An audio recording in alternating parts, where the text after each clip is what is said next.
Acts chapter 13, beginning verse 26 to 37. My Bible says this.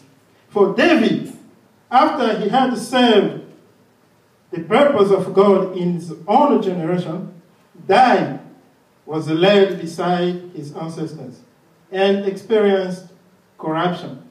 But he who God raised up experienced no corruption. I wanted to start, I started at 36. No, it's 36 to 37, sorry. I said 26. So, as I've just said, why should we talk about serving to the purpose of God? The reality is that in the book of Genesis, human beings, as I've just explained, ceased to be in the presence of God. Because they were no longer in the presence of God, it means they were somewhere else. So, as because they were someone else, God in his love didn't intend that, in his plan, didn't create human being for them to be somewhere else than in his presence. And that is why, in his love, he said, if we read Genesis 3:15, when God was pronouncing punishment, he started with, when he told the serpent that the descendant of woman will crush your head and you will bite his toe. This was the promise God gave for the redemption of human beings. And that is why Paul, in 1 Corinthians chapter 15, 45 to 50 says this, that he's talking about two Adams. The first Adam is the one just I'm told us about, the one who sinned, who disobeyed God in the Garden of Eden. And the last Adam, who is Jesus Christ. Jesus Christ is the last Adam. And what Paul says, he says that those who belong to the first Adam resemble to the first Adam in everything. And those who belong to the last Adam resemble to the last Adam in everything. So we understand that, beloved, as we are children of God, as we are those who belong to the last Adam, we are the one God has called, who has chosen to serve to his purpose.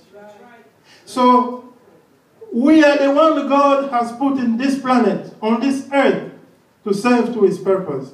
Because the reality is that after Jesus, there is no more Adam. That's why Paul says that the last Adam. Jesus is the last Adam because he put an end to the existence of Adam. So today the reality is that we have two sides or two camps. Either you belong to the side of the first Adam with the world, or you belong to the side of the last Adam, who is Jesus Christ, with the church. So we have the church, we have the world, although we are living on the same planet.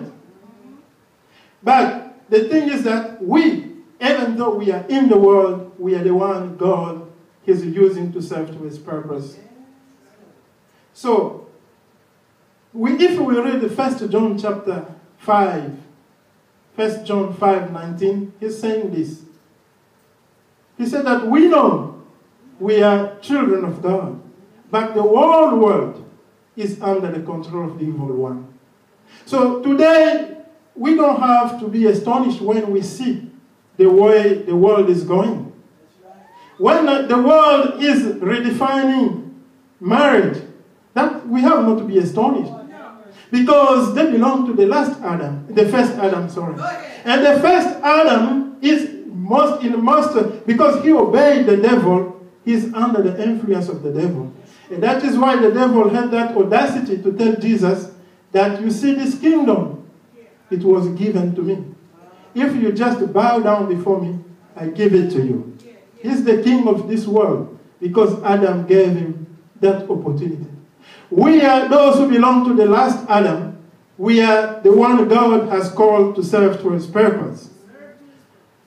So, as I said, from the time God told the devil in the Garden of Eden. Till the time that the promise, the fulfillment of the promise, many generations passed by. And the Bible says this, that during that time, there was a man who served to the purpose of God. And that man is David, that we have just read.